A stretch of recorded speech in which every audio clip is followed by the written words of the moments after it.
gentlemen, inside the Borg and free from the hive mind, this is Rex Bear hosting Leap Project. The Leap Project was created to offer awareness and information not found in the mainstream news. With over 90% of the world's media controlled by only 6 enormous conglomerates, many people today are looking for more accurate information. The Leak Project offers a refreshing approach to the brain-drained media. Check back daily for new content as we thrive to bring you the cutting edge in news, current events, on-scene video footage, interviews, and most importantly, the truth. Ladies and gentlemen, hope all is well wherever you are and whatever you are doing. We have several guests tonight, Knights of the Masonic Roundtable. We will be discussing multiple topics associated with Freemasonry, symbols, numerology, the Esoteric, Baphomet, and of course, spiritual philosophy. We've got Jason Richards, Jon Ruark, Juan Sepulveda, Robert Johnson, and Nick Johnson, no relationship to Robert. Thank you guys for joining us tonight, taking time out of your busy schedule. Happy New Year, and how are you? Fantastic. Thanks for having us. Thank you for having us. Yeah, Rex, we are great, and we are excited to be on the show with you tonight. Absolutely, it's going to be a good show.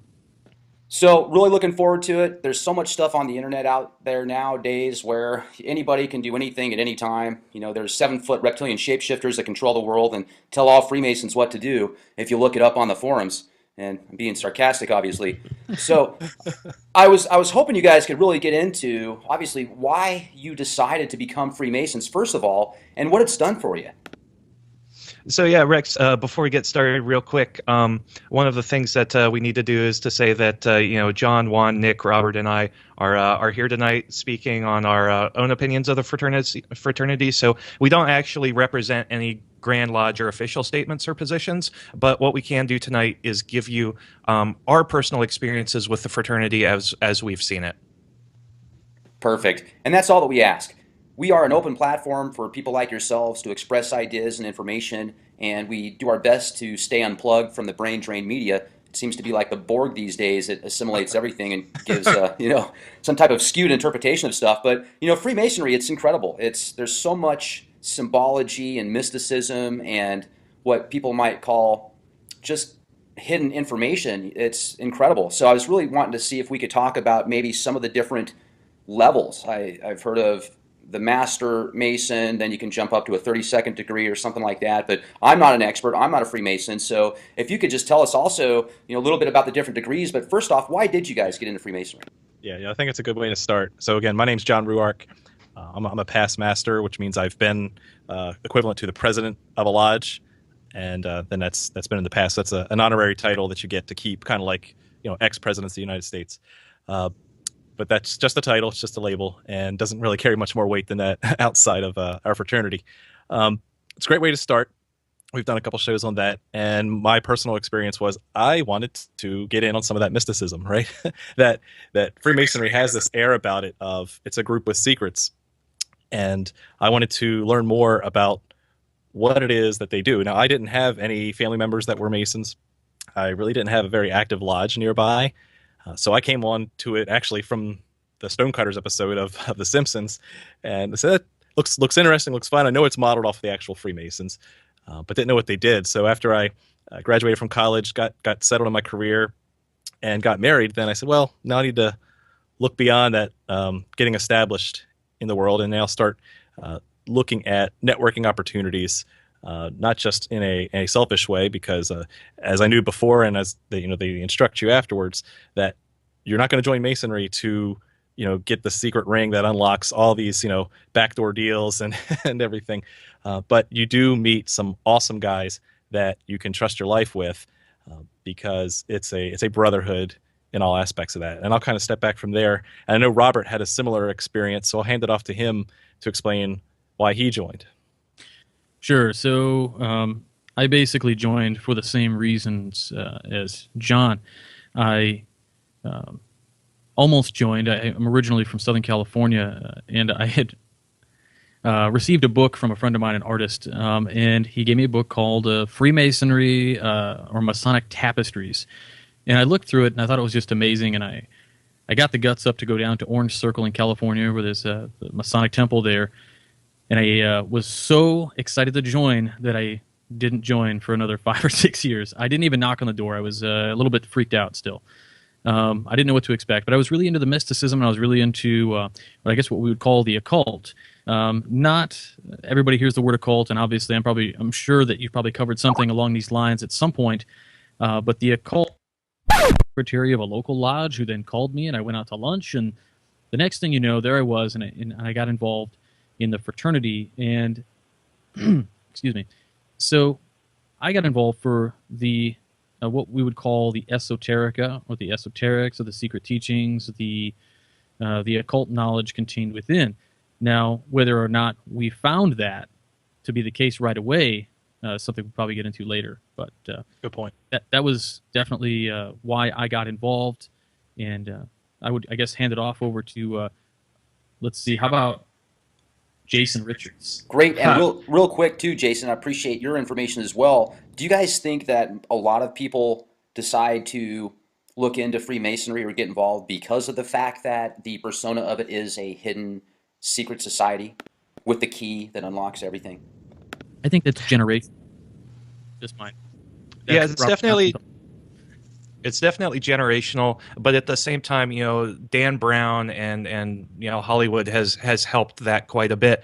The question isn't so much whether people get interested in it; it's whether people actually find what they're interested and then stay in the organization.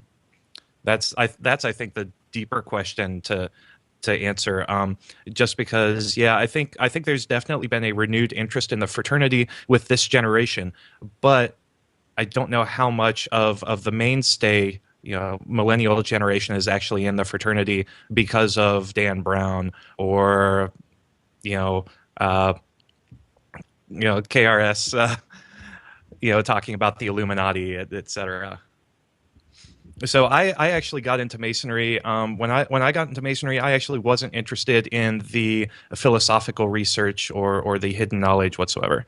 I joined because it goes back 5 generations of my family, and I was really looking for camaraderie. However, with the help of the Masonic Roundtable and these guys, they've kind of dragged me into more of the esoteric philosophical scholarship and study, kicking and streaming. So it's something I enjoy. And when you look at Freemasonry, we don't know how the organization started, but we do know that Masonic teachings are very heavily influenced out of the Age of Enlightenment. And of course, the Age of Enlightenment started with the advent of the printing press. The layperson was able to get his hands on books and teachings for the first time. They didn't have to go with what the local priest or the Catholic Church told them. So people started getting into these Eastern mysteries like the Kabbalah, Hermeticism, other ancient Egyptian mysteries, and that all bubbled up in the Age of Enlightenment. And then the Age of Enlightenment had a direct influence on the teachings of Masonry, but also vice versa.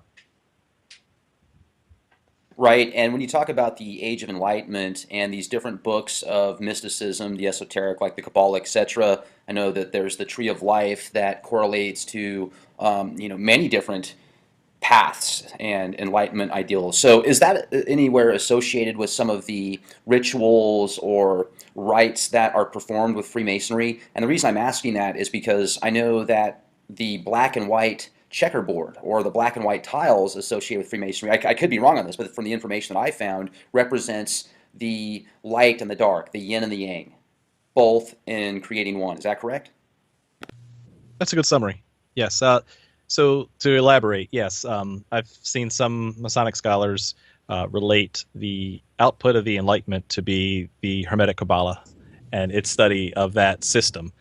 And now, Masonry, as we know it today, has been influenced by many different systems, whether they be mystic teachings, hidden mysteries, other things. It's even been influenced by William Shakespeare, right? So there are pieces of our ritual that you can't say came from just one source. So the people that say we came from the Knights Templars or we came from Egypt directly, nice try. It sounds good on paper. It sells books, but it has definitely been influenced by those systems.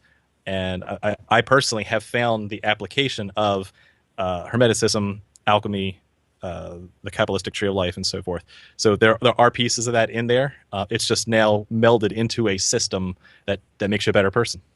Now, interestingly enough, it's not just Eastern mysteries and Hermeticism and Enlightenment philosophy that has shaped Masonry.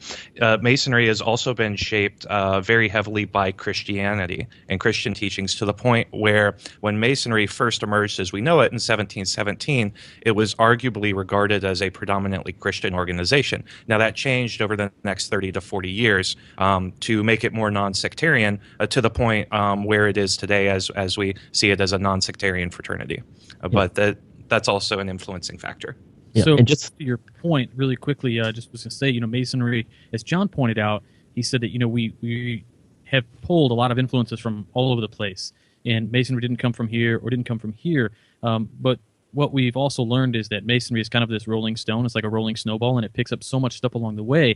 We don't necessarily know where we started, but we know at some point we were a group of people who continually picked up more, and I believe Juan had some great things. And this is Juan Sepulveda, by the way. The way that I look at it is that I see parallels between the development of the fraternity as a whole and the individual living within the fraternity.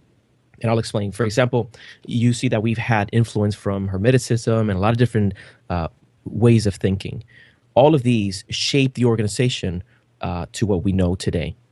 With the same, in the same way, a man, as he progresses through life, he's coming in contact with different schools of thought, different teachings, and incorporating those into what ultimately becomes the final shape of that man. So, although there are differences in interpretation of things like the checkered floor, like we mentioned before, difference of interpretations of different symbols, there is enough commonality that if I meet a brother from a different country and I can see that he's in distress based on the way in which he looks at me or gestures at me, I can come to his aid, and as I would for a brother, a paternal brother.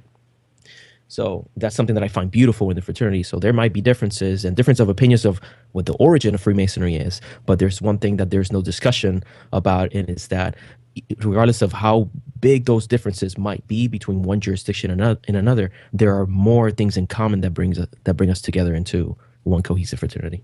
Well, and also, if you look at the Rosicrucians, the Rosicrucian order, they can basically take their practices all the way back to Imhotep in the Egyptian time frame, and there's some connections there with the Freemasons. But I like what one of you brought up earlier about how you can actually just go online, and if you research it yourself, you can have the opportunity to get this information. You just have to go after it, and most people have that different interpretation.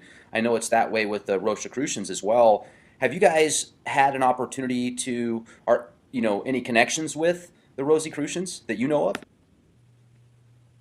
Well, that's a good question. There's actually a few different Rosicrucians, so to point out one particular single example would be to ignore all others, and that would be completely hilariously misguided. Like AMORC. There's AMORC, which is one branch. All these branches split off in France. It was founded in Germany, split off into France, into all these different things. Some people wanted it more open, some of them wanted it more closed. In the Masonic fraternity, there is a branch of Rosicrucian called Societas Rosicrucia, and then there's in many different countries. There's one in Canada, there's one here, which is the Rosicrucian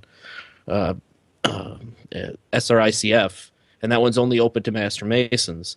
The AMORC is open to anyone who wants to pay the fee. You get I think it's like a pay-by-mail course, something like that. So, it's kind of interesting that the Rosicrucian is almost more of a title than it is anything else for a lot of people. It's kind of a gateway to explore. And within the Masonic fraternity, a lot of Rosicrucians that I know, it's just one more body that they've joined. So, it's not. I don't know if it's viewed the same as how it's viewed on the outside, which is this secret group of men wearing hoods, planning world domination. It's more just an exploration of yet another facet. Everything within Freemasonry is just grabbing something from someplace else, looking at it through a prism, and then seeing the colors on the wall and trying to figure something out based on that impression.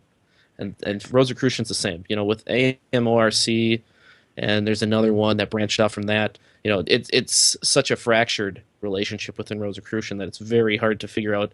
You know, there's very much an obsession with, you know, who has credence, who exists the longest, things like that. But ultimately, you know, you're going to get the same thing, I think, from wherever. And there is a relationship with Masonry, but, you know, it's only because it's a side order within Freemasonry. So, Nick, And would you? Oh, go ahead. I'm sorry. Would you say that to make everybody just to say the one thing that we all know is that Rosicrucianism is just made up? Well, you know, it's actually kind of interesting. You could actually, you know, go down that path. I mean, you know, it's funny. You know, you look at Rosenkreutz, you know, this mythical figure that supposedly came from the East, bringing this secret knowledge to be able to heal the sick and things like that. And, you know, sometimes, you know, there's a theory, and I'm more of the historical side of this. I think it was more an attempt within Germany during the Protestant Reformation to create a society that was kind of a counterpoint during the Counter-Reformation, you know, basing itself on a very Lutheran style of belief system. If you look through it, it mirrors everything that Martin Luther was saying at the time. So, you know, for me, I think it was more of less an esoteric group at its start and more a group of protest at its start. And then it slowly started pulling other mystical traditions into itself as a vacuum. And then it was able to flesh itself out in something completely different. Right. So, and I appreciate that information. Now, it's funny too, because if you do decide to join up for the Rosicrucian Order, the AMORC, they, as you said, you can basically do it online, and they've got different levels. One of the levels is an Illuminati level, if you pay a certain amount of money for that. And so many people today blame everything on the Illuminati. If you go online, if you look at Fukushima, the Gulf oil spill, if you look at global warming, whatever, you've got people out there that blame it on the Illuminati. And then you've got other conspiracy theorists, and I really appreciate conspiracy theorists because a lot of them really think outside of the box, and they don't want to get absorbed by this, you know, giant Borg that tells people what to think. But a lot of times, if you look at some of these conspiracies, people that really believe them are helping the opposite of what they're trying to do. Yeah, that's very true, Rex. So when it comes down to a lot of conspiracy theories regarding or revolving around the Illuminati and Freemasonry, it all comes from a pamphlet that was published in 1898 called Proofs of a Conspiracy. And this pamphlet was published, I forget who actually published it, but it talked about, for the first time ever, you know, organizations that were meeting in secret that were actively trying to depose authority and get in everybody's way. And they mentioned both the Illuminati and the Freemasons together. Now, interestingly enough, the Illuminati and the Freemasons have a very, very brief shared history. So we had the Bavarian Illuminati that was formed in the late 1700s in Bavaria, Germany by Adam Weishaupt. And what he wanted to do was he wanted to create a secret school of wisdom, an idea, a secret society where people could come together and learn that occult knowledge, those hidden mysteries. And it got off to a little bit of a rocky start. So what Adam Weishaupt ended up doing is he said, you know what? I'm going to make the Illuminati order part of the Masonic order, in the sense that he actually cobbled together a bunch of degrees for the Illuminati, higher degrees, where the prerequisite was you had to already be a Master Mason. So he was hoping to actually bolster the Bavarian Illuminati as an organization by marketing it more openly to Freemasonry, which was flourishing all across Europe at that point in time. So the Bavarian Illuminati actually only existed for 13 years before Adam Weishaupt and the other co-founder had a schism and then just dissolved the organization. So much like the Rosicrucian order, any order of the Illuminati that exists today is just a very fractured order that doesn't actually trace any direct lineage down to the original Bavarian Illuminati of the late 1700s. So there's no active Illuminati order or Illuminati degree within the Masonic fraternity today of which I'm aware. And they most certainly sadly enough, don't rule the world. But let me ask you guys this, and this is a little bit on a side topic. It sounds like you're very well educated. You have done a lot of information on these subjects. You've gotten to these levels in Freemasonry for a reason.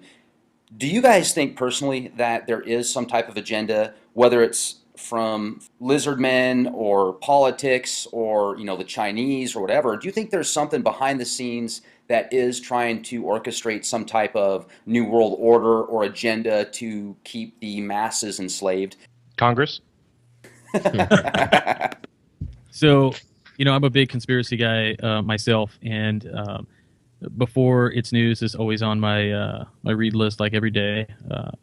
My guilty pleasure, and it's Masonically speaking.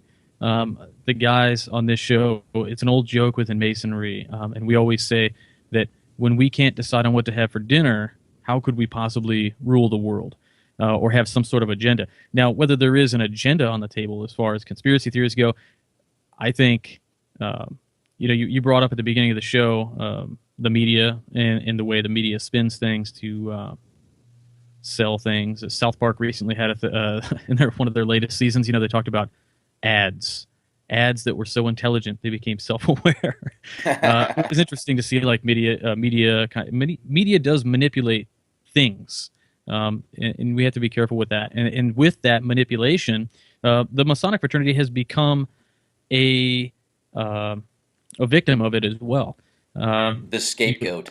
It's huge, right? I mean, like I don't know what happened to David Icke. He seemed to fall off the planet a few years ago, but here's a guy who proclaimed himself the Savior, Jesus Christ, on live television back in the day, and somehow people forgot about that and take his works absolutely serious, that high-ranking, quote-unquote high-ranking Freemasons are lizard people, and if you pause us at the right time on the TV, you can see our weird like eyeballs shifting and stuff, and there's all kinds of weird stuff that these people have put out there about us. And I think the oddest thing about Freemasonry is we are very, I would say, odd individuals living today, in that we all have something in common, which is we do somewhat have an agenda. That agenda being leaving this planet better than we came into it, by no means in a sinister way.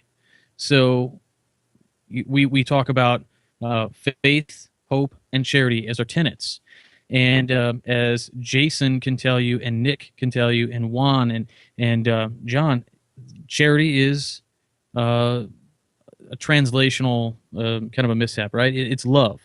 So love for fellow man and fellow creatures. So that's the agenda. The Masonic agenda is to make Earth better, humankind better.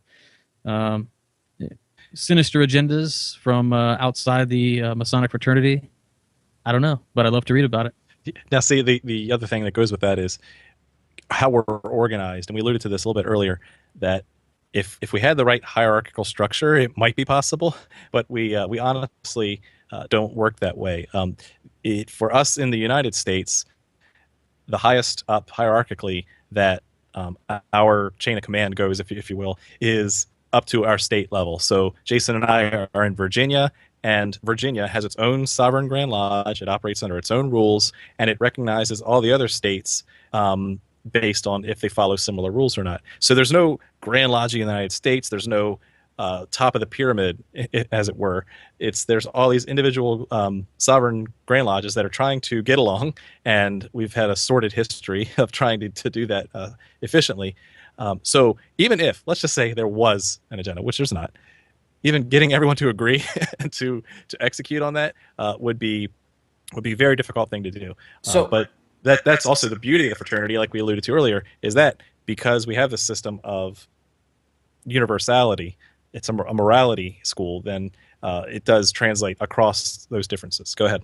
I was going to say, everything you're telling me is making me think that obviously it's the media's agenda. Whoever is controlling the media is, obviously they're using the Freemasons as the scapegoats, the Patriots, somebody that believes in the Constitution, somebody that thinks that genetically modified foods are bad for you, somebody, whatever. It really, you're putting it into perspective here, and it's not if you look at the grand orchestra of what's going on in the world today, it's not any specific order, but in reality, the media is skewing everybody's perception. So let's jump into that for a minute. You've got the media out there now that controls so much of the way people think.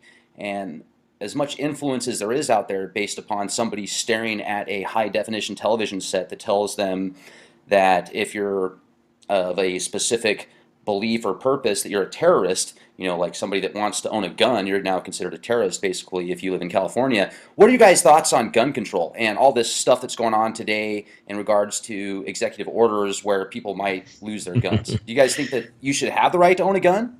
Well, I would definitely have to jump in here. The guys from the Masonic Roundtable, they know my position on this. I personally, I'm a strong supporter of the Second Amendment. I believe that as an American, I should have I have the right to bear arms. Now, like you said, the media has a way of presenting things in a certain way, and not the entire media. You'll see factions within the media, some that would push one way and another. It is a touchy subject. The quick point is I support the Second Amendment because I want to have the option to defend my family, and God forbid if anything catastrophic were to happen, defend my community. But I mean, I know that others within here have their own opinions, but that's the way that I view it. And here's how we can prove that the fraternity can't possibly rule the world. Is that I'm very much in favor of not strict gun control laws, but in terms of gun control, I'm of the opinion what'd you say, Nick? There has to be. I know what? Yeah, exactly. See, Here's the thing. You have an open This is where platform we here. blow Express the whole your thing up. We're opinions. like, what? They have different political opinions? This can't be possible. One thing I find interesting is I went to the FBI's website the other day and I did some research into gun control because, I try and put myself in a position of if I had a family member or a friend that got killed based on a gun where some psychopath had a gun and he went and killed a bunch of people, that would make me pretty passionate about my beliefs, right? But when I did the research, the people that actually do these crimes supposedly actually pick up these guns illegally. So if you took away everybody's guns, then what is that going to do for somebody that breaks the law and doesn't give a shit? And they're going to go, there's so many on the open market you can pick up in the black market downtown somewhere, right? That isn't going to make it more of a problem for people that actually follow the laws. Here's I the agree with issue. you. So in Chicago, right? Again, Robert Johnson here. I totally agree with everything Juan said. I'm a very pro Second Amendment person. However, I also don't see any issue with recent executive orders. I don't really see a problem with background check stuff. But you'll have people who will say, and this is to your point, that the background checks weren't going to prevent anything that's been documented. And while that may have some truth to it, I think a lot of what's going on right now is you've backed the president into a corner and he has nothing left to do, no power to make Congress do anything. So what he's done is a largely symbolic act to show how serious he is, to make Congress pass something that a lot of people would call, I'm sure Nick would jump in here, common sense gun laws. I don't like the word regulation because I do believe that we all have that right. The Second Amendment, I would consider it somewhat sacrosanct.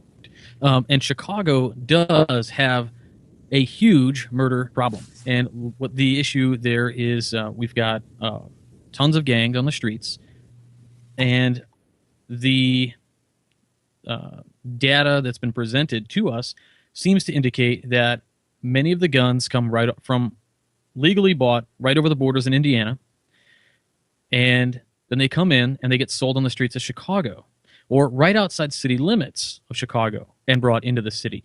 So we do have a problem there, absolutely. But what can we do about it? And that's where we have this disconnect, right? Is if somebody tells me background checks are the answer, and I say, no, they're not the answer, but the person who is decrying anything that's happening isn't bringing anything to the table. There's a shirt out there that says, "I bring nothing to the table."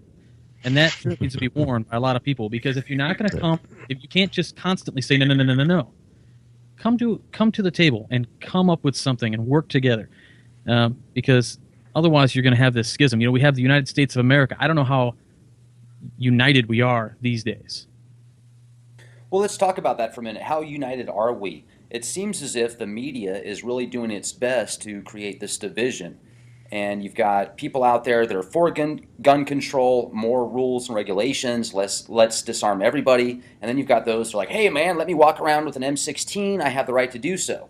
Yeah. So maybe there's a happy medium, but it just seems as if the media is doing its very best to portray somebody that feels their right to own a gun based upon self-defense, they're considered a terrorist. And it just seems as if the media is really doing its best to portray anybody that thinks outside the box, or somebody that's Caucasian. I mean, have you guys noticed recently all these articles that come out about how a white cop pushes a black person, or white cop shoots black person, but you never hear the opposite, even though it happens just as much.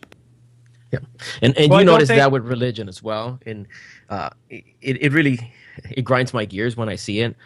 Sometimes the label of the color of the skin, I'm brown by the way, the color of the skin is put on there. You know, we're talking about, these are some confrontations that are very delicate, and you have people that are with an increased, with a heightened sense of alertness, and they're put in a very difficult situation. Sometimes the color has nothing to do with it. Sometimes the religion has nothing to do with it. But usually you have a headline that's going to turn heads. It's going to make the clicks happen. It's going to keep people hooked to the TV set, and that's, in my opinion, that's one of the reasons why that happens. But at the expense of the people, because people feed. So here's another plug. Here's another plug for the fraternity, though. So here's what Masonry brings to a world where what we've talked about is reality.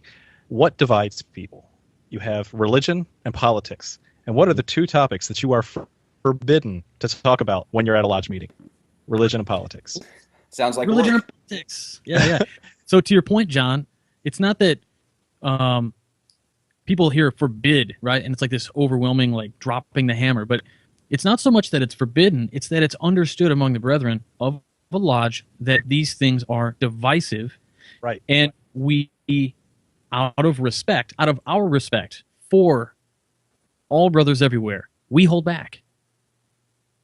So within the meetings, because outside of I don't know how you talk about guns. Yeah, I don't know how you brothers see it. Like, what country would we live in if our Masonic brothers did not have an opinion and influence within politics, and let's say at least in the American Revolution? Let me jump in here real quick. So a lot of people feel that because we have the right to bear arms, foreign countries are not going to try to occupy us and take us over. Do you guys think that if we give up our guns and if we allow the government to basically take residential guns, do you think that that could cause some type of, I don't know, would it make it easier for a foreign government or a faction within our own to take over the people and create a slave society? In World War II, there are documents that show Japanese generals making the statement that an assault on the United States mainland is suicide because there is a gun behind every blade of grass. So, to an extent, I think the Second Amendment exists there. In all the other countries might look at us a little differently. I don't know how much of a difference it makes today. Those are just my thoughts. Yeah, I think also you get to. No, go ahead, Jason. Also, you get to the point where it's like, you have the U.S. military, which is one of the best in the world, and I think any invasion on the U.S. mainland is going to come up against that first and foremost, and perhaps the prevalence of firearms residentially and domestically would perhaps be kind of the icing on the cake for the safety of the country. But I think the biggest reason why countries don't want to invade the U.S. is because we've got the best military in the world.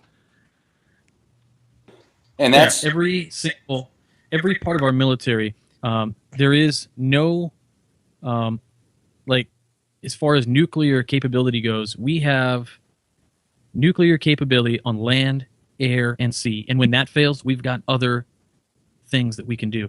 The United States is arguably the most powerful nation in the world. You've got other people. Currently, there's a lot of tension between China and you've got Russia and now North Korea, who says they detonated a hydrogen bomb and caused a 5-point whatever earthquake. Yeah. So it's a lot of tension. But Yeah.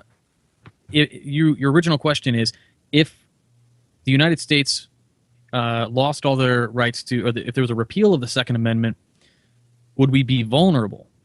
I still think if just our military had everything that they still have, I think we'd still be just fine. Now, we talked earlier about gun confiscation and Germany, Russia, etc. When these concentration camps started popping up all over the place, they did gun confiscation before that. And now there's a lot of speculation that there's concentration camps all over the country, aka FEMA camps. There's the NDAA, which says basically the government can do whatever they want, anybody at any time, essentially. And there's so much speculation that a global war might take place here soon, and with all the refugees that are coming into our country as well as other countries, do you guys think that World War III could be potentially anywhere around the corner? So World War III, my only thoughts on it are that everything you can read says the only thing that's going to escalate into a third world war could be destruction of the Dome of the Rock. Outside of that, I think I put a lot of faith in the diplomacy of the nations around the world. I think a lot of the things that are said, like about the FEMA camps and the hundreds of thousands of plastic coffins and all these things that you see, they really create a fear in the public that tends to get so high. You have virtually a factory that's creating what is called around the United States as sovereign citizens, and that's very dangerous. So let's talk about the FEMA camps and these plastic coffins that supposedly were purchased by the 100,000s for a potential catastrophe. Well, I'd like to say something about this. Clearly, seeing numbers like that, of purchases like that, they will raise flags for people, especially if they don't know what it is about. Now, us as members of the fraternity, when we talk amongst ourselves, we see these things and we hear the rumors and things that are happening, and our focus tends to be, what can we do in order to help the people to whom we have access to become better people? You know, it's unquestionable. If we were able to take some of the lessons that we have and share them with a lot of people, which is basically what we do on the Masonic Roundtable, is we try to take some of this mystery out of the conversation and show people, listen, we're not trying here to take over your power. We're not trying to control people. What we're trying to do is look at all these different cultures in history, all these religions, all these belief systems, and take the elements from within them that can help each individual become a better version of themselves. That's what we're doing. And if we were able to do that at a global scale and really make a difference in people, then some of the conflicts that we're seeing today would be less and less. So, you know, clearly there's a lot of speculation of what could happen. You know, will World War III happen? Are there going to be revolts within the country? Well, we don't know. What do you guys think, though, personally? I mean, what are your personal beliefs completely away from the fraternity? Do you guys feel that we're close right now to something big? Yeah, Personally, everybody's always thinking that they're on the cusp of something. You look at the Cold War, right? The 1983, you know, arguably one of the worst time, you know, in the entire Cold War, and you had people doing nuclear drills under their desks. Everybody thought we were going to get into a world war with Russia. Now, you know, there are new actors, you know, looking at looking less from at state actors and now to more non-state actors, looking along the lines of ethnicity, vice nationality. There's always a threat or something that people are going to look at and immediately go to the worst possible outcome. I don't think we're any worse off today than we have been for the entirety of human history. Yeah, So personally, go ahead, yeah, John. as I say, personally, I'm a libertarian. I don't think that the government as a whole can really efficiently run any sort of operation, and so you have to look at what's involved in actually having some sort of top agenda, or being, if you're not with us, you're against us. So again, it's all a matter of execution, right? I'm more worried to our earlier point about the media, about mass businesses, your large corporations controlling more of our thought, more of our activities, much more efficiently than any government can. So that's just my personal opinion. So let me ask you guys this. Why do you feel that Germany persecuted Freemasons to the point of concentration camps? It's all fear-based, man. I mean, you're looking at essentially a socialist labor union that got too much power.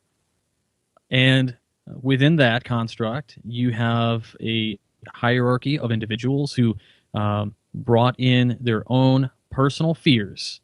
We're talking about people who had the same fears people have today. When John or I know several people who have gone out, they find out that you're a Freemason, and all of a sudden you get the look, and now they don't want to talk to you anymore. They don't want to do this. They don't want to do that. My mother-in-law, when she was attending a certain church, found out I was a Mason, and she was told that she couldn't watch my kids anymore because I was a witch. First of all, it's a warlock if I'm a man. Exactly.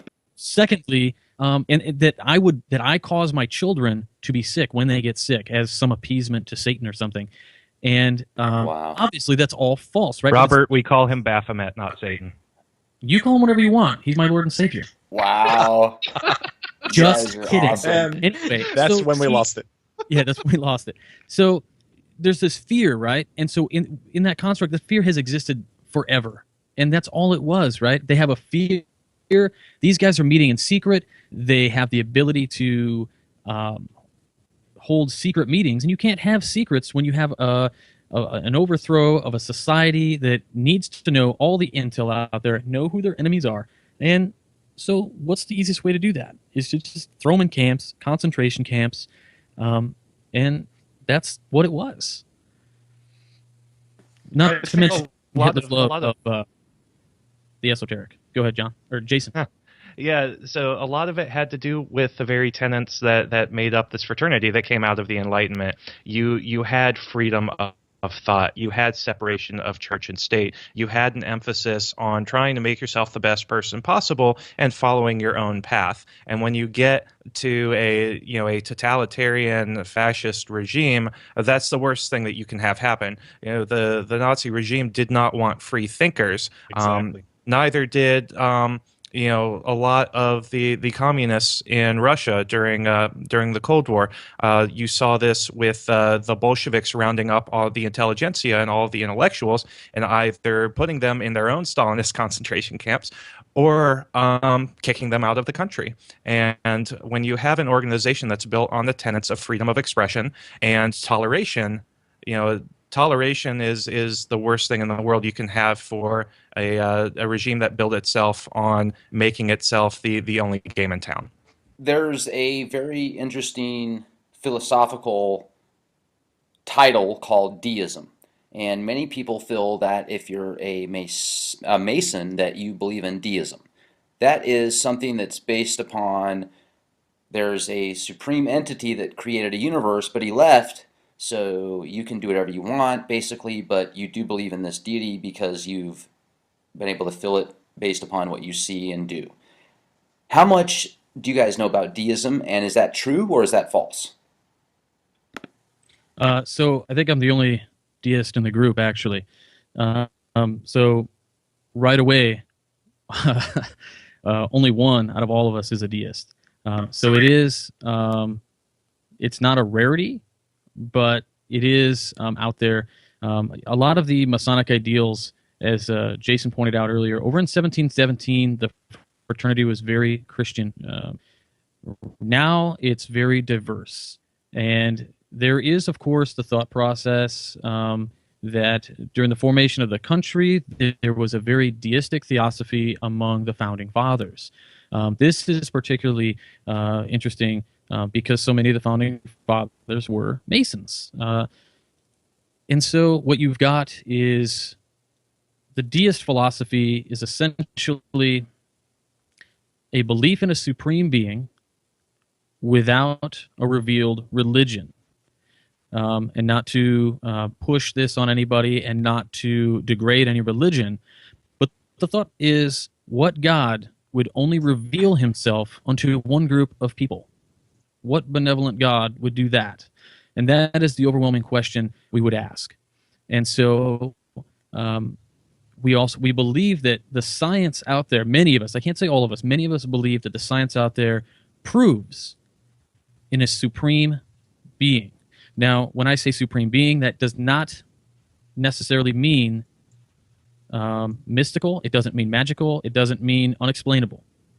For many people, the supreme being is the creative force of the universe, either caused by mysticism or magical things, whatever you want to think, or not. It could be a complete accident that we're here. Maybe some gigantic being spilled some fluid X on something else and existence started for us. We don't know. But that's basically, in a nutshell, the deist philosophy that's the one thing we have, is that we believe in a supreme power, whatever that is, but it cannot be revealed. And because of that, there's no church. Some places do have gatherings, and they give thanks sometimes, that kind of thing, but there's no formal priest or hierarchy to go through. So we sometimes get lumped into Freemasonry or the fraternity because we are generally very understanding of everybody's individual beliefs, and that tolerance is somewhat tied into the fraternity. And of course, going back to the deist idea that the founding fathers were deists, this was very well explained actually in the Lost Symbol and some of the areas of that book. They talked about a lot of the temples and a lot of the buildings and things of that nature in Washington, D.C. And of course, I think Chris Hodap wrote a book about that as well, kind of a virtual tour through Washington, D.C. through the eyes of a Freemason. But that's neither here nor there. If I may, that I believe that Freemasonry, by its very nature, it's almost a fertile ground for a thought like deism. If you think about it, all these men come in because they're good men, and they might have their own respective views of what God is. However, when they sit next to another man and they can recognize in them the goodness that they had coming in, they're able to recognize the reverence that they have for the God or the Creator, however they choose to call him or her or it.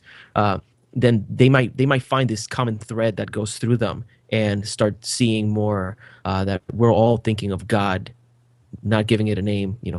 We're thinking of the same force. So I think that is an environment that is fertile ground for that particular belief system to thrive. And who knows? We might have some. And to jump in there, it's kind of interesting. So not all of our Grand Lodges, since obviously we're in, I think, 1, 2, 3, 4 Grand Lodges, but all of us pay deference a little bit, at least intellectually, to Anderson's charges.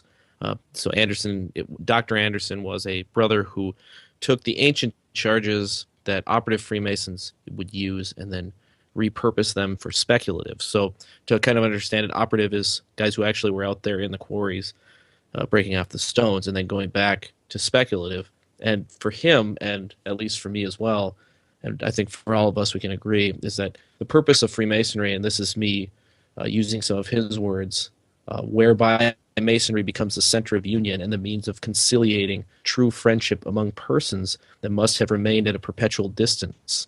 And this is under his heading of concerning God and religion. And it's the concept that each of us has our own opinion, or whatever church that we grew up in, or mosque or whatever. But ultimately, it's the idea and purpose of Freemasonry is to take all of us together, bring us into a single room, men that would have probably never met each other in any other place, good men, true men, and just being able to share a moment of peace and love and things like that to really, as they said, conciliating true friendship. And that's really the purpose of Freemasonry, in my opinion, is to bring us all together. And that crosses international boundaries and religious boundaries as well.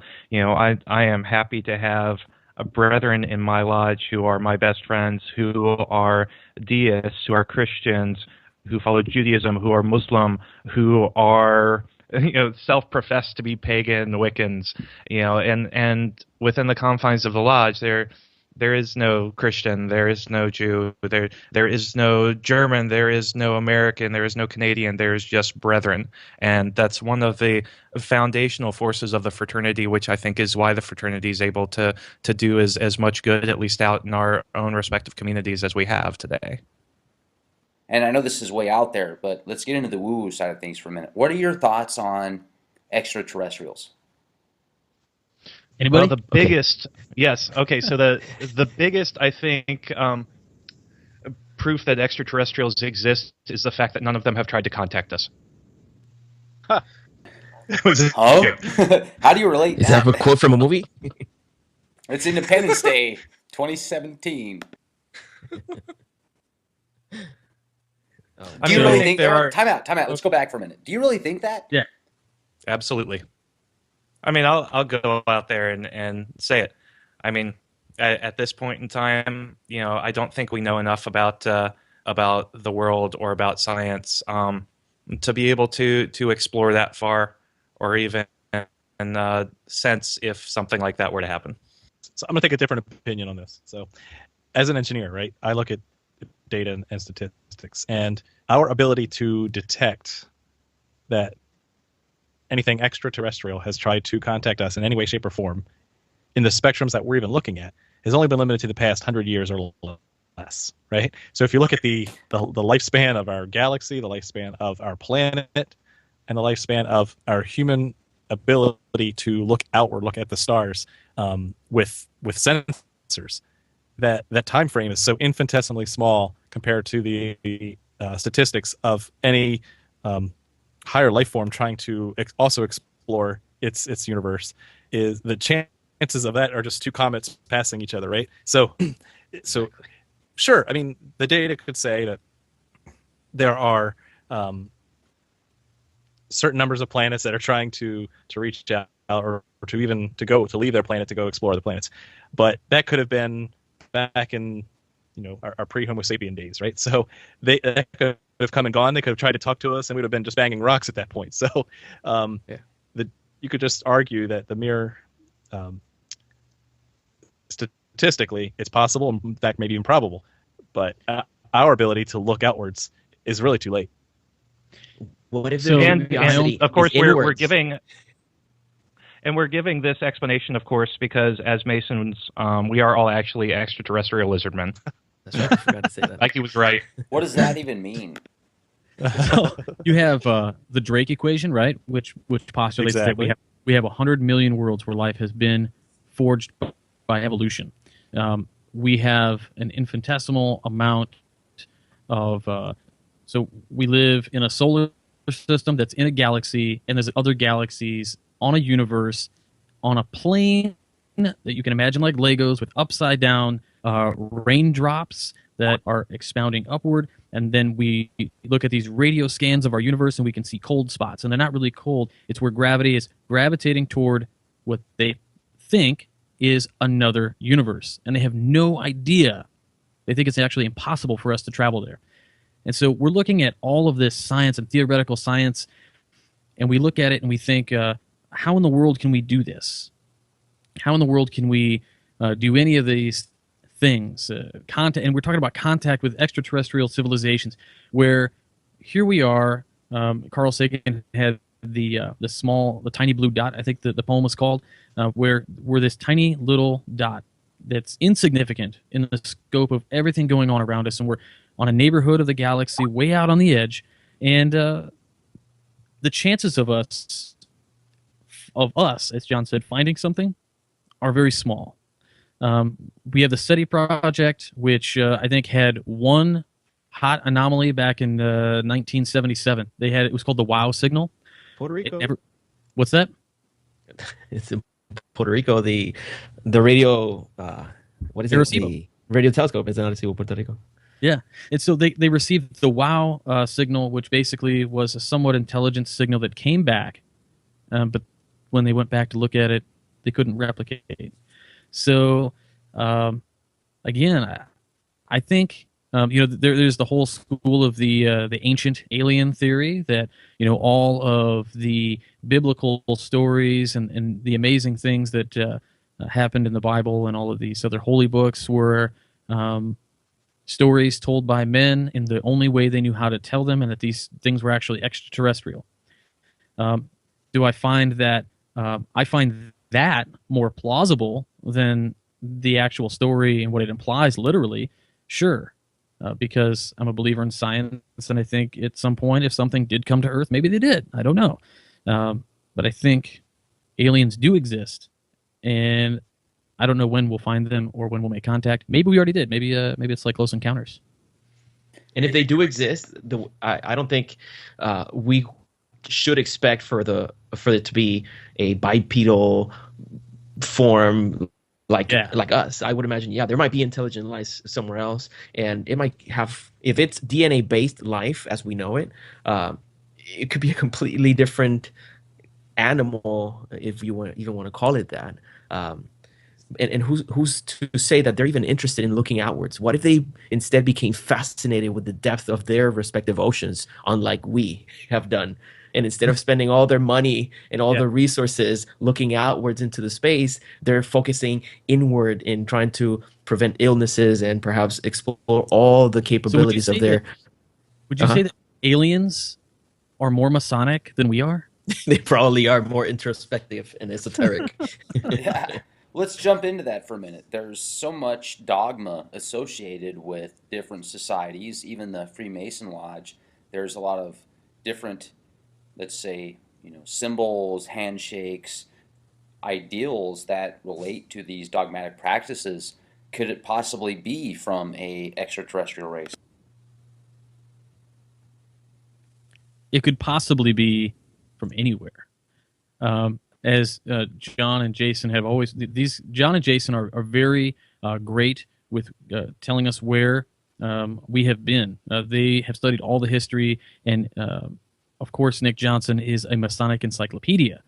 But when you look at things like handshakes and special ideas and things, I'm not saying you're going there, but I'm going to kind of jump ahead and say, there are the ideas that many of the Gnostic or hidden things that people think the philosophy schools, whatever philosophical school you're a member of, if that's Freemasonry, that's fine too. But a lot of people will push the idea of, let's say, Thoth, or having the there's an anecdote about a crystal in a book and things like that, where all this knowledge came through, and we've used our Masonic handshakes and the square and compasses to somehow portray truths. I don't know. I couldn't tell you where a lot of the things came from. Art de Hoyos, 33rd degree, Scottish Rite historian for the Southern Jurisdiction of the United States, just put up a post yesterday or the day before about Freemasonry being esoteric. And one of the things he mentioned was how media comes out today and sometimes uses a Masonic symbol inappropriately because they think it's cool. Possibly the fraternity has done the same thing, took a symbol from somewhere else and brought it in because they thought it was cool. So we pull from everywhere. Yeah, if you look at one symbol in particular, the circumpunct, Masonry actually went in and took, a an alchemical symbol for sun, which represented a sun and in some instances phallic worship. And they actually made it more or less overtly Christian by making it into a symbol that incorporated two patron saints of Masonry, St. John the Evangelist and St. John the Baptist, to use it as a symbol for circumscribing your passions. So even the symbols in Freemasonry have been borrowed and amended and transformed, whether by the fraternity or not. I would say it's probably the latter of those symbols being transformed throughout the Age of Enlightenment, and then those transformed symbols making an appearance in the ritual. But the great thing about Masonry is there's a lot that's left open to your own personal interpretation, which is subject to your own personal walk of life and your own personal bias.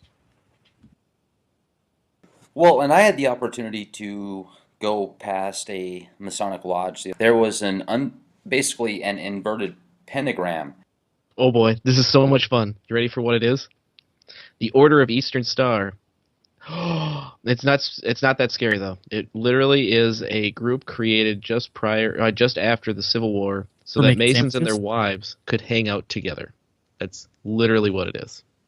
Which is why, for all intents and purposes, at least in mainstream Masonry, it's dying out a bit today, because all of the members are from that sociocultural construct where the woman found her identity with her husband and wanted to do what he did, and that's just not the case today. Which is why you see in a lot of chapters all over the place the median age is somewhere in the 60s and 70s. Yep.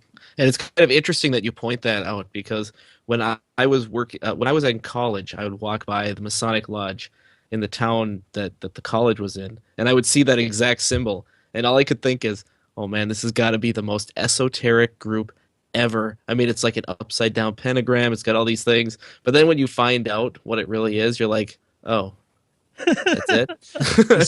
So it's actually emblematic of the star that the wise men followed to the birth of Jesus, which is not where you thought it was going. Right, and that's a UFO. But you can outline a goat head on top of that, and it fits perfectly. Well, it does, and there's different colors as well. If you look at each section of the inverted pentagram, it's got a different color. Does that represent some type of aspect of the human brain? It actually is much more simple than that. It's actually each of the colors represents. So the Order of Eastern Star, I'm not a member of it, but I know many of the women that are in Star and the brothers that are in Star, and each of those is what's called a star point. And I think, if I remember correctly, they are represented by a different member, and the colors themselves are to represent different biblical figures. And so, to explain it better, the Eastern Star was developed by a Mason named Rob Morris. And what he had done is he had seen that in France they had these what were called adoptive lodges. So the French would actually take all the wives and other female relations and allow them to work under their lodges. Rob Morris, who was ever the lover of writing his own ritual, saw both a need and also a place for him to use his talents. And he wrote up the entire degree on his sick, but he was actually an invalid for a few months, and he wrote up the entire degree work, sold it to, I believe, McCoy of McCoy Masonic Supply, a very large Masonic supply company, and the rest is that. It was actually just the complete brainchild of Rob Morris, and Rob Morris is fairly well known as the poet laureate of Freemasonry. He loved to write degree work. He loved to write different Masonic works, but no, there's nothing absolutely esoteric in the way that you would think Freemasonry is, because it was literally the brainchild of a single Mason. Yeah, and looking at and this is the time and when the Eastern Star really took off, right, was a time when the influx into the fraternity was largely fraternal based. And what I mean by that is, prior to, say, World War One, World War Two, or World War One, right around, prior to World War One, we'll say, lodges were very esoteric. There was a lot of spiritual teaching going on because of there was kind of a spiritual movement in the United States at that point. And the influx of these fraternal members, these were guys who were largely joining for the same reasons Jason Richards joined: fellowship, brotherhood, these kind of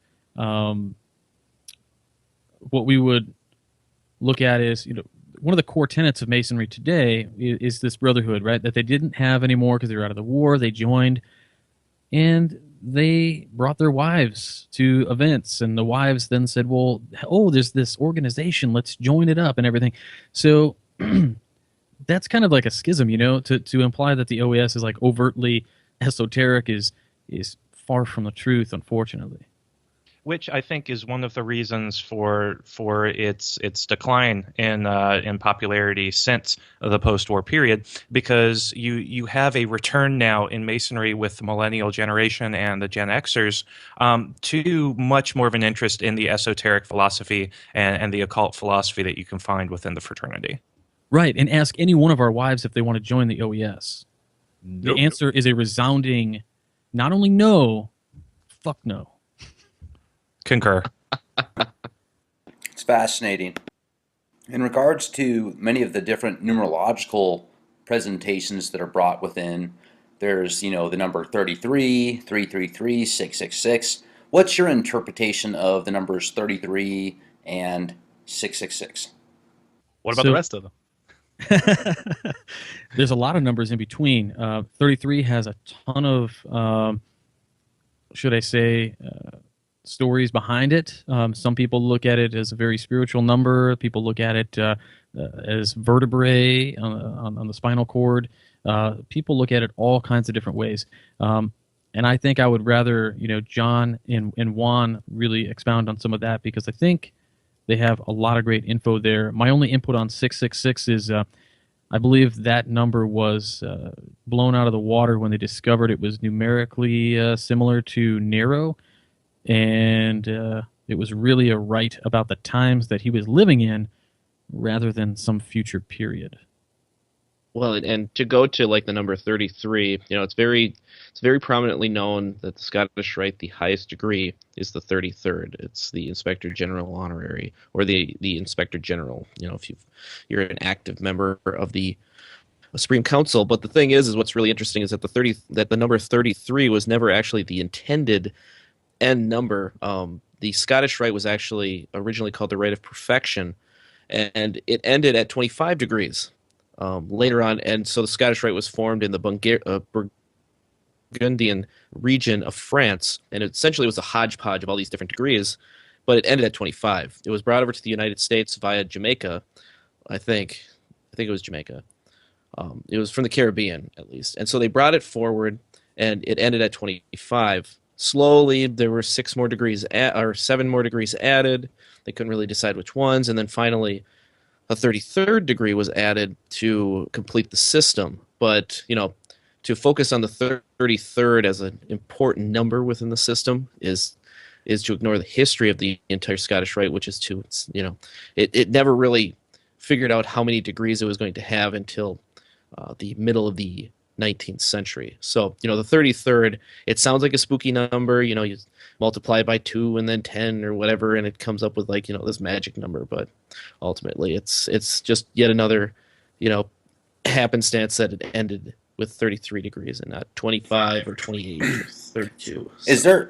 Is there significance within these numbers upon the Masonic order? Let's say, 3, the triad, or 23, or 42, or 82, etc. Are there specific numbers that have, I guess you could say, incredible importance within the Masonic Lodge? Yes. So let's take the simplest one, 3, right? You mentioned the triad. When you go through the 3 degrees, yes, so you're starting with 3 degrees of Masonry, and in order to become a full-fledged member of Masonry, you have to reach the 3rd degree, the Master Mason degree, in order to travel around, have a Masonic funeral, etc.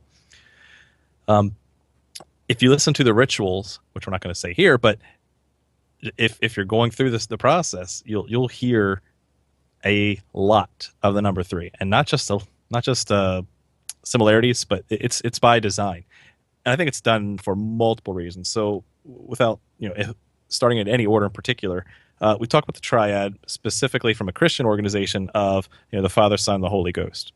Right? That's the more obvious starting point for the symbolism.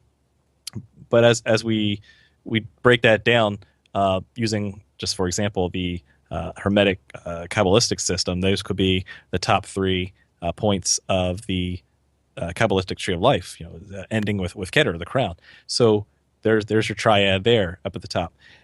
I think there's also a psychological aspect behind it too, where you have the human brain can only process small chunks of numbers, usually 3, definitely no more than 4. So that's why when we memorize phone numbers, we memorize the 3 chunks and then the 4 chunks, right? We can't memorize long strings of numbers. And I think our early ritualists knew that and put together this system of morality where we're going to put things in 3s. So if we're gonna pick dinner, I'm gonna say, do you want to go to Chinese, Italian, or sushi? Right? It's much simpler. It's much easier to make a decision. If you add more, there's studies that show that you can't make decisions as easy if there's more than 3 choices. Also, when you're trying to process this knowledge, right? You're drinking from a fire hose when you go through the Masonic degrees, because as some of us believe here, that as you start peeling back the onion, you'll expose more and more. And so it's a nice, concise package that's presented to the candidate as they go through the system. So the only way that they're going to retain any of it is by working with their mentor, but more specifically that it's designed to be manageable chunks, right? Small chunks of 3. So that's the simple version. There are when you take 3 as a foundation and multiply that up 3 times 3, right? If 3 is good, then 3 times 3 is even better, right? So then you get things like 9, right? So the number 9 is another sacred number. It comes from sacred geometry. If you add up any of the interior angles of, let's say, triangles, right, they're always going to equal 180, which is half of 360. If you have the 360 itself, 3 plus 6 plus 0 is 9, right? So this is a higher order thought process, which they're trying to convey in higher order degrees, like the Holy Royal Arch degree. So you will see themes of 3 and 3 times 3 in other Masonic systems, but it all comes down to the foundational triad. So that's just some thoughts to think about with numerology and how it applies to the Masonic system. I do believe it is there by design, and it does relate to sacred geometry, numerology, and specifically your Christian triad.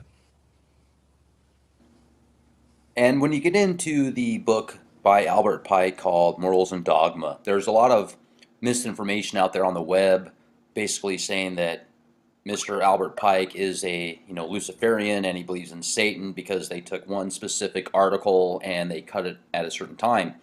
What could you tell us about Albert Pike, the Morals of Dogma, etc.? And was that comment that was released about Lucifer, do you guys feel that was accurate or some misinformation? Oh, we gotta talk about Leo Taxiel. Oh, that's the that is like one of the best conspiracies out there, I think. Completely and utterly refuted, but people everywhere refuse to let it go. So Leo Taxiel was a guy who actually made a living writing porn. He was a swindler and a bit of a con artist, and he fell into the Catholic Church in a bad way. And so what he wanted to do, yes, I know that is a that is a logical fallacy, Juan, ad hominem, but he fell into in and out of the graces with the Catholic Church and got burned a little bit. And so what he wanted to do was he wanted to get back at the Catholic Church and Freemasonry by making up what is known as the Taxiel hoax. And what he did was he created a persona, Diana Vaughn, who was a secret message carrier from Albert Pike. And what he did through this kind of web of intrigue and misdirection, he attributed passages about Lucifer to Pike through his made-up persona Diana Vaughn. So the idea that yes, we must tell only the brothers of the 32nd and 33rd degrees that the god of Masonry is Lucifer and we all worship him. That is actually an invention of this gentleman Leo Taxiel. that was actually completely refuted, because what happened was he went on with this hoax for I think about 7 years or so, and then he called everybody together in his town in France. I think it was Paris. And he said, you know what, tonight I'm going to kill Diana Vaughn. And in front of a crowded amphitheater full of people, he completely embarrassed the Catholic Church by saying, by the way, all of this misinformation that I've been giving you about Freemasonry is completely and utterly made up. There was such an outrage that he actually had to flee. So that is where a lot of the misinformation about Lucifer comes in. Like I said, you know, we don't worship any sort of God. Freemasonry is not a religion. It actually is very tolerant of all religions and expects that the individual Mason is enough of a grown-up to make his own religion, or at least figure things out for himself. But yeah, it was crazy. And if you want more information on the specifics of it, we had an episode on Baphomet and Lucifer on the Masonic Roundtable where we actually go through an entire PowerPoint slide of the hoax, and it's really funny to see the way he just weaved everything throughout. Well, and there's so much numerology associated with Freemasonry. When you look at the different stars, triangles, etc., there's somebody on the internet that can compare it to a certain number or point or ancient deity, whatever. In Freemasonry, when you look at these different symbols, do they just help evolve the consciousness? Or, I mean, what do they play in the role of Freemasonry? Like, let's say the Star of David or the yin and the yang. So with all of the symbols within the fraternity, as we said earlier, so many of the symbols have been hijacked from other places and brought in. And the course of initiation through becoming a Freemason is designed to be an initiatic experience in which you are essentially waking somebody up. The ritual is there. It's like a recipe, and we hope that we wake you up to the ideals that we're giving you, which, of course, would be somewhere along the lines of John has this memorized.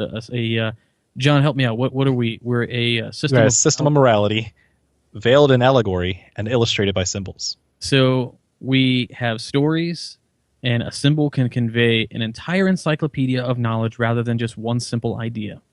I'll use a horrible example. In South America, there are cases where rival gangs, basically drug cartels and all these things happen. They rape you with a Coke bottle because Coke is everywhere in South America, and when you leave, you see a Coke bottle everywhere, and it reminds you of that horrible experience. Masonry is on the complete opposite side of that, in which we show a symbol, and we associate it with those degrees, and those symbols are prevalent in our lives, and so when we go out there, we'll see something like a square and compasses, and that might remind us to say, hey, oh, that teaching that we were in, or that we remember from the degree, and it keeps us in our conscious mind the whole time. I mean, there's a reason why I kind of think that there's an interesting reason why maybe we wear Masonic rings. Maybe we you got these guys who wear Masonic everything. They've got the suspenders, the belt buckle, the ring, the hat, the jacket, and they're like basically branded to the teeth. Stop talking about me, Robert. It's impolite. Yeah, I'm pretty sure, right? But it's just that way. The symbols are everyday reminders from what we learned in our degrees and what we learn in our talks. John does a phenomenal talk on sacred geometry. And after you watch his keynotes and you hear him talk about the sacred geometry, you'll never look at triangles and different shapes the same way again. Yeah. Masonry has a way of I will be dangerous and use the word program. Masonry has a way of programming this, what we call a system of morality, a way to act and to live your life.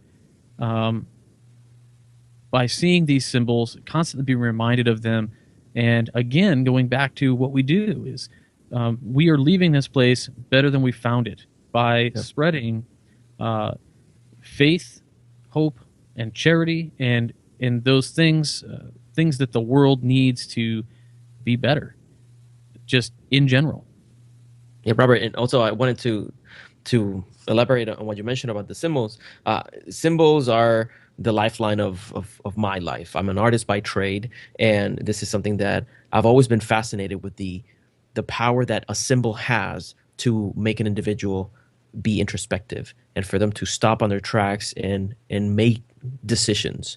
And I came across a study recently where they would ask the subjects of the study, they separated them into two groups. They'll ask people to do something, and they're closely monitored. And in the middle of the task that they were doing, I can't remember exactly what they're doing, they were asked to not follow the rules, but to cheat, almost as a diversion from what the normal rules were. And one group was in an empty room, while the other one, there was a crucifix on the wall. And the difference was staggering of the people that actually behaved, the people that actually followed the original instructions and didn't stray from them, even after the people that were conducting the study encouraged them to cheat. The ones that were in front of the crucifix were not necessarily devout believers, but they were still influenced by the symbol of that being on the wall. And just like Robert said, you don't need to know the entire story of the crucifix. You don't have to remember it right at that very moment. All that is in your subconscious. By seeing the symbol, you're conjuring basically all these lessons that are part of the Christian system of morality. Well, by the same token, with Freemasonry, if we are surrounded by the symbols of the fraternity, if I'm wearing my Masonic suspenders and I catch a glimpse of the square and compasses, I might be more inclined to actually be a more upright and righteous man in my daily dealings. And how does that affect you guys? As far as, these feelings and beliefs, does that correlate into your everyday lives? We Most never definitely. get away from it. I spend so much of my life and so much of my day every single day thinking about the teachings of the fraternity and what they mean and how I can help continually try to shape and change the world around me for good. And even if I can't change the entire world around me, if you just work on yourself, at the very least, you live a happier, more productive life, and the people that are around you might enjoy their respective lives even better. So even if for the people out there that might not be as ambitious as Jason and I trying to rule over the world, they also get a chance to live a better version of their lives just because they have some guidelines to keep them moving in a straight and narrow path. And you can see the teachings of of Masonry really as a sanctification process. It's just Masonry has a certain draw. It draws on people who want to think about things, want to follow their own path, who are interested in finding out the puzzle, finding the hidden meanings, and people who are deeply interested in introspection and self-betterment. So you take those people who have those natural tendencies, and then you put them together in an organization that has borrowed from all sorts of mysteries, all sorts of religions, all sorts of philosophies, and you jumble it all up and say, you know what? You're free to make this what you will and find the deeper meanings. And what you get is a culture of very obsessive philosophers who are constantly trying to figure things out and keep searching for that more light or truth as we would call it. Yeah, I mean, I saw some of your early episodes. You talked about alchemy and all that, and so we've alluded to just in this episode. We've talked about alchemy, Gnosticism, Hermeticism, the Kabbalah, Christianity, the mystic schools. So, there is no secret sauce of Freemasonry that you can't find in these other systems, right? So, because Masonry is a system of morality, they just took the best of those and put those together. So that's one thing I want to debunk here, because we talk about Masonry because we love it as something that's totally influenced our lives, and we do it every day. Yes, that's true, but it's not because we've been brainwashed by any higher order. It's that it works, and it takes from the best of all these other tools that are out there. I mean, Masonry is like the lifehacker.com for philosophy, right? It gives you a bunch of stuff out there to think about, and puts it together in something that's easy to digest and will take a lifetime to master. And that's what it's all about. And in this lifetime that people have the opportunity to master Freemasonry, is it going to evolve them spiritually? Is it going to evolve them mentally? I think that's an unequivocal yeah. I mean, I hate the saying that you get out of the fraternity what you put in, because to me that's kind of a cop out for some lodges who just aren't doing the good work, right? But ultimately, I think most Freemasons, even and there's no disrespect to Masons anywhere out there, but there are Masons who just are not interested in any of the quote unquote higher teachings or higher thought processes that might be alluded to in certain places. And even those people are better after becoming a Mason in the most part. I mean, every organization has our black sheep, right? There are members who have done horrible things, I'm sure, in every organization. I think, I mean, there's bad everywhere you go. But ultimately, every Mason I've ever met, whether they were very layman or very spiritual or very esoteric or just wanted brotherhood, they have committed themselves to an organization that holds you to a higher standard. And they know that. And that brings about self-betterment in most folks. They want to be educated and they want to learn about the degrees or the moral philosophies that we're teaching. And they see that as an opportunity to grow philosophically, mentally, and what necessarily just kind of happens is spiritually. When I became a Mason, I was not necessarily a believer in any system or school. I don't even think I was a deist back then. I may have even fibbed a little bit to join the fraternity in that I was pretty much an agnostic. But I think I found a philosophy in Masonry that I now believe as a deist. So I think the spiritual growth is definitely there.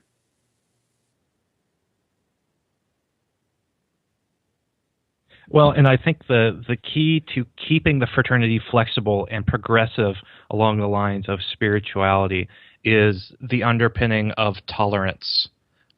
Because as soon as you stop being tolerant of everyone's ideas, that is the point where you completely come to a screeching halt as an organization. So the fraternity will continue to evolve with the times, continue to absorb more of the good ideas that are churning out in the world, as long as we retain the tolerance to say, you know what, how you interpret these symbols is very much a deeply personal thing, and we all have something to learn from each other. Right. And then within lodges, you might find groups of men who are more attuned to what you're into. You'll find study groups that are very Gnostic. And you might have a group of guys who get together and they love talking about that kind of stuff. And you might have the Navy guys, right, who just all sit around and they talk brotherhood of the military, and they do this. And that's how they form a closer bond, and they're making themselves better men for listening to the stories of other men and applying those lessons and things that happen to other people to themselves. And so a lodge is very diverse culture, and that tolerance, you're not going to see a faction of esoteric-minded individuals in a lodge attack the brotherhood guys. It just doesn't happen. Like, nobody cares. It's what you want in that lodge is what you want, and nobody's going to look at you a funny way for studying something different than the rest, which is really awesome. And it separates us from everybody else. So I noticed that several of you had a bunch of skulls. Yeah, I think it's a symbol that's very powerful because it's a reminder of the finality of our life. We might be lulled into a false sense of calm and tranquility with all the all the all the comfort that surrounds us, and lose sight perhaps on the important things. We're here to not just live for ourselves, but to actually make the life of those around us better. And having at the ready symbols of this sort, like the skull and crossbones, it's an effective way to teach you or to remind you of that lesson, that there is a finality to your corporal existence in this life, and that the time that you have here needs to be used in an appropriate way. It has to be, you're the steward of your time, and you're responsible to basically get the best out of that limited amount of time in life. So that's what it represents. In a lot to of me. ways, the skull and crossbones, we call those the memento mori, the remember your death symbol. It underpins a lot of what we do as Masons, because it is a constant reminder that we are only here for a short amount of time, and we need to make the best of our time possible and leave this earth better than it was when we came into it. Well, and I should say that it makes perfect sense that people would mistake our concepts of openness to all faiths as some kind of broad statement of deist philosophy. And it makes perfect sense, because we're using terms like supreme being, great architect of the universe, these very broad terms that aren't, people aren't ending their prayers in amen. They say, oh, so mote it be. That's how, I don't know if other jurisdictions are allowed to say that, but in Minnesota, we end our prayers with so mote it be. We use supreme being. We use grand architect of the universe. And it's just kind of funny to me that it does. It's like this concept of equating tolerance with deism, and it makes perfect sense. And our country was founded by a number of deists. It's ingrained in some ways in the American experience. But I would say that ultimately, Freemasonry that's not its attempt. Its attempt is to bring guys together, brothers together that do work and do things that they need to do to better society, and just telling them to leave them at the lodge door, those trappings of other life, work within the quarry, and then when they're all done, they pick up the suitcase and they go straight home again. And that's something that is very hard for people to understand. It's very much in the society that we live in now that there's, everyone has to have a doctrine. Everyone has to have doctrinal points that they have to point to that says, I am a Republican, I am a Democrat, I am a blah, blah, blah, blah, blah, blah. And, people are people. So I don't know why we spend so much time trying to develop a doctrine, but I do. People want simplicity. So. Yeah, I mean, we talk about toleration and accepting of many religions, but we do have absolutes as well, right? At least in the mainstream Freemasonry, we do have an absolute that you must believe in a supreme being, right? And that is universally recognized in the regular orders, meaning in the sense that no one wants to go off and start their own Grand Lodge and do their own version of Masonry. It has been done in the past. There are atheist Masons, there are women Masons, but we don't find those to be in any sort of regularity. So meaning we can't talk to them about the secrets of Masonry or anything for obvious reasons, that we hold these landmarks to be firm. So when you have something like believe in a supreme being, even today with technology, with a plethora of religious ideals that especially the millennial generation can get to, that a supreme being 50 years ago means something different than supreme being today. Supreme being 50 years ago meant, the God of Jehovah, right? The God of Abraham. And then nowadays it could mean things all the way up to flying spaghetti monster, right? So That's if you her driver's license, right? That's on your dry erase. Yeah, exactly. The Force. Right. The Force. Oh, totally. But again, that's if you can't have a belief in something bigger than yourself, whether it's nature, whether it's Wiccan, if you don't have a belief in something bigger than yourself, then how can you be a better person outside of yourself? How can you be nice to other people without some sort of grounding system? So, John, let me ask you a question, just really quick, because you mentioned that exact same thing you just said was, how can you be a better person without that belief? Are you implying that people can't be better without fear or repercussions in an afterlife? I was afraid you were going to go there. No, All I right. haven't worked through that yet. So I'm Okay. not going to say that atheists can't be good people. I will not say that. Which will probably be So what edited you're down. saying is, no, but I understand that. I understand that for a lot of people, especially if your life experience has been around following a system of morality that is strictly attached to a religion, for it to not be immediately obvious that it's possible without religion. I personally believe that morality you could arrive at morality, like almost a universal level of morality, without necessarily being attached to a religion. And there's a very good book by, oh my god, his name eludes me, but the book is called The Moral Landscape. Help me out. The Sam Harris. The book is called A Moral Landscape. He has a very, very, very compelling argument for the ability to arrive at a morality that is not objectionable to people of a religious inclination, but it could be acquired without religion. So it's a must read. I must say this has been very intellectual tonight, and I really appreciate talking to all of you. It's been an incredible show. I certainly look forward to speaking with you again. What I'd like before we close out tonight, if you could give us your websites and information. Sure. Thanks for the opportunity. And thanks again for having us all on here and have this opportunity to share with you some crazy topics, some good ideas. I don't think any one of us has all the right answers, but it's been a great conversation.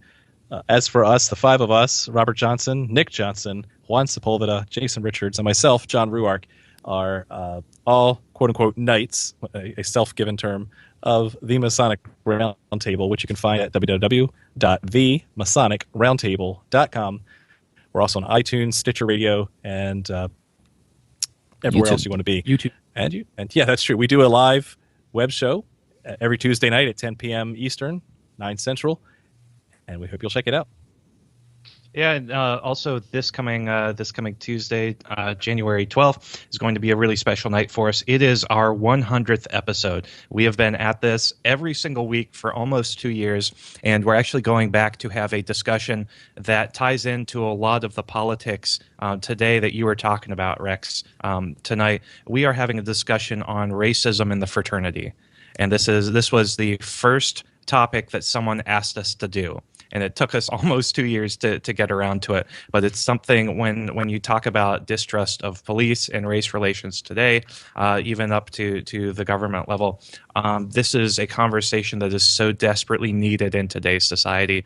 And we're hoping that, again, we do this show hoping that we can spark discussions, constructive discourse to everyone we touch. And so we're hoping that by this special discourse on racism, that will make our world just a little bit better of a place through the open exchange of ideas, which is, again, what Freemasonry is all about. A very special thank you to our guest tonight. For all of you that had the opportunity to be here with us, if you enjoyed the show, follow us on YouTube, youtube.com/clandestine-timelord, for the most recent interviews, videos, and podcasts. Or you can check us out on the World Wide Web, www.leakproject.com. Would you like to be a guest on our show? Do you have information that the world needs to see and hear? Send us an email, guestbookings@leakproject.com. Thank you, everybody. This is Rex Bear with Leak Project. Stay safe and be the change you want to see. Good night.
Inside the Borg and free from the hive mind, this is Rex Bear hosting Leak Project. The Leak Project was created to offer awareness and information not found in the mainstream news. With over 90% of the world's media controlled by only 6 enormous conglomerates, many people today are looking for more accurate information. The Leak Project offers a refreshing approach to the brain drain media. Check back daily for new content as we thrive to bring you the cutting edge in news, current events, on-scene video footage, interviews, and most importantly, the truth. Ladies and gentlemen, hope all is well wherever you are and whatever you are doing. We have several guests tonight, Knights of the Masonic Roundtable. We will be discussing multiple topics associated with Freemasonry, symbols, numerology, the Esoteric, Baphomet, and of course, spiritual philosophy. We've got Jason Richards, Jon Ruark, Juan Sepulveda, Robert Johnson, and Nick Johnson, no relationship to Robert. Thank you guys for joining us tonight, taking time out of your busy schedule. Happy New Year, and how are you? Fantastic. Thanks for having us. Thank you for having us. Yeah, Rex, we are great, and we are excited to be on the show with you tonight. Absolutely, it's going to be a good show. So really looking forward to it. There's so much stuff on the internet out there nowadays where anybody can do anything at any time. You know, there's 7-foot reptilian shapeshifters that control the world and tell all Freemasons what to do if you look it up on the forums. And I'm being sarcastic, obviously. So I was hoping you guys could really get into, obviously, why you decided to become Freemasons, first of all, and what it's done for you. So yeah, Rex, before we get started real quick, one of the things that we need to do is to say that, John, Juan, Nick, Robert, and I are here tonight speaking on our own opinions of the fraternity. So we don't actually represent any Grand Lodge or official statements or positions, but what we can do tonight is give you our personal experiences with the fraternity as we've seen it. Perfect. And that's all that we ask. We are an open platform for people like yourselves to express ideas and information, and we do our best to stay unplugged from the brain drain media. It seems to be like the Borg these days. It assimilates everything and gives some type of skewed interpretation of stuff. But Freemasonry, it's incredible. There's so much symbology and mysticism and what people might call just hidden information. It's incredible. So I was really wanting to see if we could talk about maybe some of the different levels. I've heard of the Master Mason, then you can jump up to a 32nd degree or something like that. But I'm not an expert. I'm not a Freemason. So if you could just tell us also, a little bit about the different degrees. But first off, why did you guys get into Freemasonry? Yeah, I think it's a good way to start. So again, my name's Jon Ruark. I'm a past master, which means I've been equivalent to the president of a lodge, and then that's been in the past. So that's an honorary title that you get to keep, kind of like ex-presidents of the United States. But that's just a title, it's just a label, and doesn't really carry much more weight than that outside of our fraternity. It's a great way to start. We've done a couple shows on that, and my personal experience was I wanted to get in on some of that mysticism, right? that Freemasonry has this air about it of it's a group with secrets, and I wanted to learn more about what it is that they do. Now, I didn't have any family members that were Masons. I really didn't have a very active lodge nearby. So I came on to it actually from the Stonecutters episode of The Simpsons, and I said, that looks interesting, looks fun. I know it's modeled off the actual Freemasons, but didn't know what they did. So after I graduated from college, got settled in my career, and got married, then I said, well, now I need to look beyond that, getting established in the world, and now start looking at networking opportunities. Not just in a selfish way, because as I knew before, and as they instruct you afterwards, that you're not going to join Masonry to get the secret ring that unlocks all these backdoor deals and and everything, but you do meet some awesome guys that you can trust your life with, because it's a brotherhood in all aspects of that. And I'll kind of step back from there. I know Robert had a similar experience, so I'll hand it off to him to explain why he joined.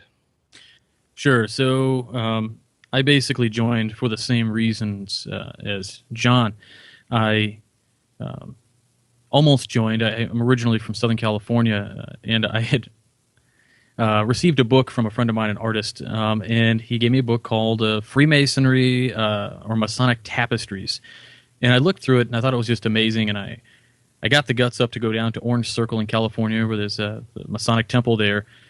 And I was so excited to join that I didn't join for another 5 or 6 years. I didn't even knock on the door. I was a little bit freaked out still.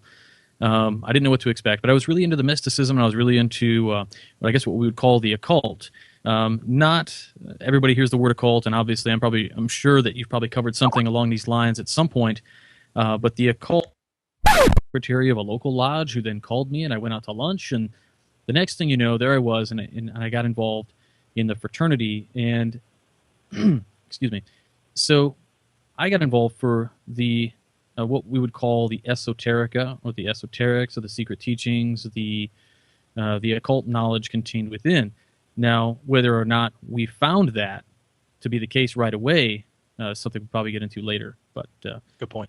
that was definitely why I got involved, and I would, I guess, hand it off over to let's see, how about Jason Richards? Great, and real quick too, Jason, I appreciate your information as well. Do you guys think that a lot of people decide to look into Freemasonry or get involved because of the fact that the persona of it is a hidden secret society with the key that unlocks everything? I think that's generation. Just mine. Yeah, That's it's Robert definitely Johnson. it's definitely generational, but at the same time, Dan Brown and Hollywood has helped that quite a bit. The question treasure. the question isn't so much whether people get interested in it; it's whether people actually find what they're interested and then stay in the organization. That's I think the deeper question to answer. Just because, I think there's definitely been a renewed interest in the fraternity with this generation, but I don't know how much of the mainstay, millennial generation is actually in the fraternity because of Dan Brown or, KRS, talking about the Illuminati, et cetera. So I actually got into Masonry. When I got into Masonry, I actually wasn't interested in the philosophical research or the hidden knowledge whatsoever. I joined because it goes back 5 generations of my family, and I was really looking for camaraderie. However, with the help of the Masonic Roundtable and these guys, they've kind of dragged me into more of the esoteric philosophical scholarship and study, kicking and streaming. So it's something I enjoy. And when you look at Freemasonry, we don't know how the organization started. But we do know that Masonic teachings are very heavily influenced out of the Age of Enlightenment. And of course, the Age of Enlightenment started with the advent of the printing press. The layperson was able to get his hands on books and teachings for the first time. They didn't have to go with what the local priest or the Catholic Church told them. So people started getting into these Eastern mysteries like the Kabbalah, Hermeticism, other ancient Egyptian mysteries, and that all bubbled up in the Age of Enlightenment. And then the Age of Enlightenment had a direct influence on the teachings of Masonry, but also vice versa. Right, and when you talk about the Age of Enlightenment and these different books of mysticism, the esoteric, like the Kabbalah, etc., I know that there's the Tree of Life that correlates to many different paths and enlightenment ideals. So is that anywhere associated with some of the rituals or rites that are performed with Freemasonry? And the reason I'm asking that is because I know that the black and white checkerboard or the black and white tiles associated with Freemasonry, I could be wrong on this, but from the information that I found, represents the light and the dark, the yin and the yang, both in creating one. Is that correct? That's a good summary. Yes. So to elaborate, yes, I've seen some Masonic scholars relate the output of the Enlightenment to be the Hermetic Kabbalah and its study of that system. And now, Masonry, as we know it today, has been influenced by many different systems, whether they be mystic teachings, hidden mysteries, other things. It's even been influenced by William Shakespeare, right? So there are pieces of our ritual that you can't say came from just one source. So the people that say we came from the Knights Templars or we came from Egypt directly, nice try. It sounds good on paper. It sells books, but it has definitely been influenced by those systems. And I personally have found the application of Hermeticism, alchemy, the Kabbalistic tree of life and so forth. So there are pieces of that in there. It's just now melded into a system that makes you a better person. Now, interestingly enough, it's not just Eastern mysteries and Hermeticism and Enlightenment philosophy that has shaped Masonry. Masonry has also been shaped very heavily by Christianity and Christian teachings, to the point where when Masonry first emerged as we know it in 1717, it was arguably regarded as a predominantly Christian organization. Now, that changed over the next 30 to 40 years to make it more non-sectarian, to the point where it is today as we see it as a non-sectarian fraternity. But that's also an influencing factor. Yeah, so just to your point, really quickly, just was going to say, Masonry, as John pointed out, he said that, we have pulled a lot of influences from all over the place, and Masonry didn't come from here or didn't come from here. But what we've also learned is that Masonry is kind of this rolling stone. It's like a rolling snowball, and it picks up so much stuff along the way. We don't necessarily know where we started, but we know at some point we were a group of people who continually picked up more. And I believe Juan had some great things. This is Juan Sepulveda, by the way. The way that I look at it is that I see parallels between the development of the fraternity as a whole and the individual living within the fraternity. And I'll explain. For example, you see that we've had influence from Hermeticism and a lot of different ways of thinking. All of these shape the organization to what we know today. With the same, in the same way, a man, as he progresses through life, he's coming in contact with different schools of thought, different teachings, and incorporating those into what ultimately becomes the final shape of that man. So, although there are differences in interpretation of things like the checkered floor, like we mentioned before, difference of interpretations of different symbols, there is enough commonality that if I meet a brother from a different country and I can see that he's in distress based on the way in which he looks at me or gestures at me, I can come to his aid, and as I would for a brother, a paternal brother.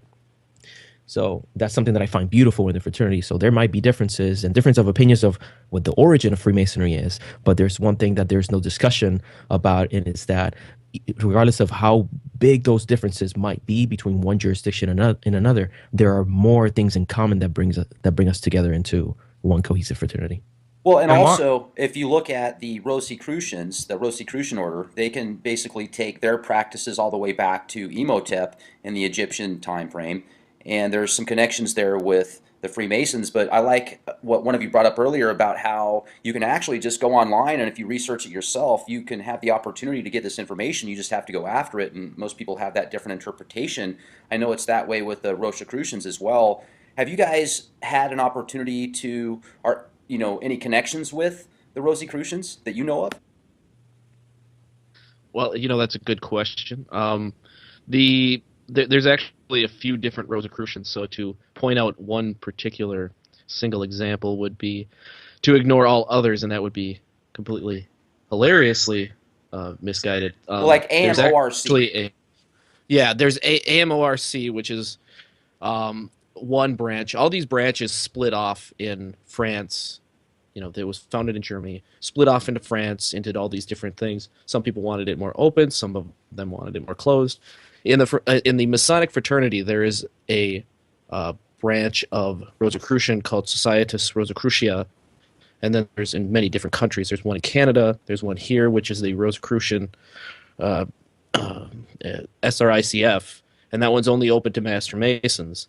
The AMORC is open to anyone who wants to pay the fee. You get I think it's like a pay-by-mail course, something like that. So, it's kind of interesting that the Rosicrucian is almost more of a title than it is anything else for a lot of people. It's kind of a gateway to explore. And within the Masonic fraternity, a lot of Rosicrucians that I know, it's just one more body that they've joined. So, it's not, I don't